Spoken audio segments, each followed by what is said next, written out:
Magandang araw po mga kababayan. Sa anumang lugar po kayo nandun. Barangay, bayan, probinsya, syudad, at sa ibang bansa. Binabati ko po kayo ng magandang araw po. At sana po hindi kayo apektado ng malakas na hangin, mga baha. Sa ngayon po ay kasagsagan po ang bagyo. At mag-ingat po tayong lahat mga kababayan dahil mahirap po ang maaksidente, magkasakit dahil sa ulan, lamig. Mag-ingat po tayong lahat. Ito po ang RSF Vlogs TV na create ko po ito upang makapagbigay po ng reactions sa mga nangyayari po sa ating bansa. Ito po ay hindi ko kagustuhan na mamuna o manira ng tao o organisasyon o agency. Ito po ay sarili kong opinion at saka pananaw.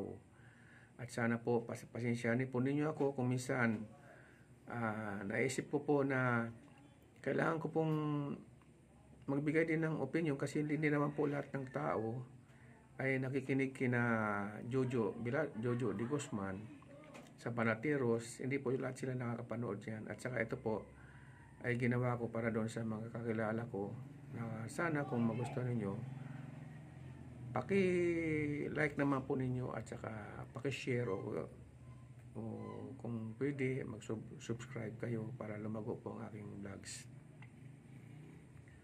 Gusto ko pong pag-usapan natin ang tungkol dito sa ating nangyayari sa DILG Department of Interior Local Government, na kung saan po para bang hindi na po hindi normal ang nangyayari. Kasi po may mga pagpapasya sila, may inuutos sila na taliwas po sa kanilang mga ipinatutupad na batas. Ang sabi po nila ay ang batas ay batas. Di ho ba? Sila po nagpapatupad. Sila po ang executive department. So sila po ang nagpapatupad ng batas. Sakop niya yung DILG, sakop niya yung PNP.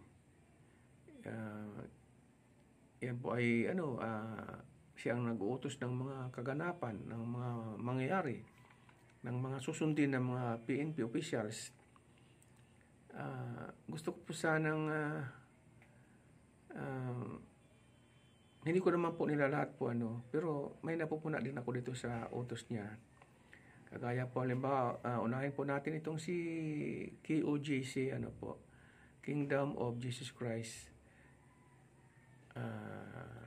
Isa lang po ang kanilang hinahanap o anim, kasama yung anim na akusado sa isang kaso, sa maraming kaso na gawa-gawa lang po at sa tingin ko naman hindi pa naman napapatunayan, di ba? So, comparing po doon sa mga tao na convicted na, ay hindi naman sila gumagawa ng aksyon. Halimbawa po, itong mga makakaliwang makabayan blocks, di ba? Convicted po yan, 2 pong membro dyan ng Makabayan Blocks, convicted, pero nasa kongreso pa po. Parang binibaby nila yung kongreso. Ano po ba paano po tayo makakabigay o makakahanap ng hustisya kung sila mismo na namumuno na sa atin, ay dinadala po tayo sa isang sitwasyon na hindi makatao, di ba? Biro mo, yung isang pastor po na ang nagtuturo ng mga kabutihan, tumutulong sa sambayan ng Pilipino, tumulong doon sa pagiging presidente ni BBM. Hindi po natin may aalis po sa isip ng mga tao na siya po talaga ay yung pong si Pastor Kibuloy sa pamagitan po ng SMNI.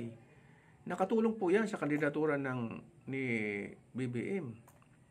At ngayon po, ano po ang nila, ang ganti po nila, ano po ang ganti nila mga kababayan?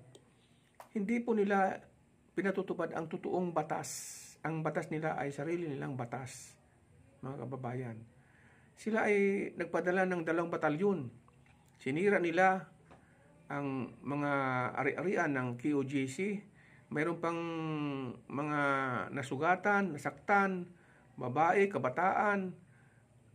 Ito namang yung ating senador na magaling, sabi ko no, na naninira ng kapwa. Ha? Ewan ko ba kung bakit na ganyan kayo mga senador.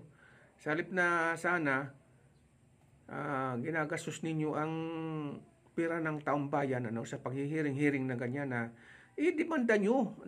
Nakademanda na yan. Antayin ninyo yung nakademanda yan at saka hindi pa napapatunayan yan. Hindi pa convicted. Bakit pinapatungan nyo kaagad? Oh, Mr. DILG, ba't mo pinapatungan agad ng 10 million? Oh, yun ba'y makatao? Ha? May isip po ba kayo? Abogado daw po kayo Pero nakikita ko po mas magaling pa sa inyo ang ordinaryong tao na grade 1 lang, siguro grade 2, grade 3, grade 4, grade 5. O graduate lang ng elementary. Nakakapag-isip-isip. Yan ba ay batas ninyo? Batas militar? Ano po kayo? Asa na po kayo, Mr. DILG Secretary? Asa na po kayo? Kayo ba ay makatao? Hindi kayo makatao. Yan po ay ang masasabi ko lang po dyan, Mr. DILG Secretary. Hindi kayo nagpapatupad ng batas, totoong batas. Ang sabi nyo, ang batas ay batas, dapat ipatupad. Ay bakit po itong Makabayan Black? Na sentensyado na. Nasaan siya? Nakita ko pa sa TV, yung mukha niya doon sa zona ni BBM. Hindi ko alam kung bakit ganyan po tayo. Bakit kayo ganyan? Na ang convicted ay nakakalaya. At ang hindi sila, andyan lang sila sa, hindi nyo ikulong. Convicted po yan Ipagpalagay na mayroon pa silang karapatan na mag-aapila sa kanilang sentensya. Okay, pero ikulong nyo yan. Ikulong nyo. Yan ang batas. Ikulong nyo, convicted po yan. Ikulong ninyo. Mr. DILG, nasaan ka? At bakit walang ba't walang statement malamang itong iginagalang nating BBM? Bakit? May pinipili ba kayong pagpatuparan ng batas? Sinira ninyo ang isang religious organizations. Hanggang ngayon, nandun kayo. O, tingnan nyo ewan ko ba kung ano pang sinusunod ninyong batas? Batas militar? Batas ni Hitler? Hitler po kayo Hitler. Pasensya na po pero talagang Hitler kayo. Kayo ay masasamang tao. Yan, pasensya na. Hindi ko, para sa isang ordinaryong tao po na kagaya ko. Nagbabanta kayo na ipapakulong ang mga taong nagko-comment tungkol dyan sa mga ginagawa ninyong kalukuhan. Nakakaintindi po kami kahit grade 1, grade 2, grade 3, grade 4, grade 5, elementary, graduate. Nakakaintindi po kami mga mamamayan. Hindi na kailangan maging abogado para maintindihan namin ang sinasabi niyong ang batas ay batas. Yan po muna mga kababayan. Yan po muna at saka na po. Manood din po kayo sa mga susunod kong vlog. Maraming salamat po.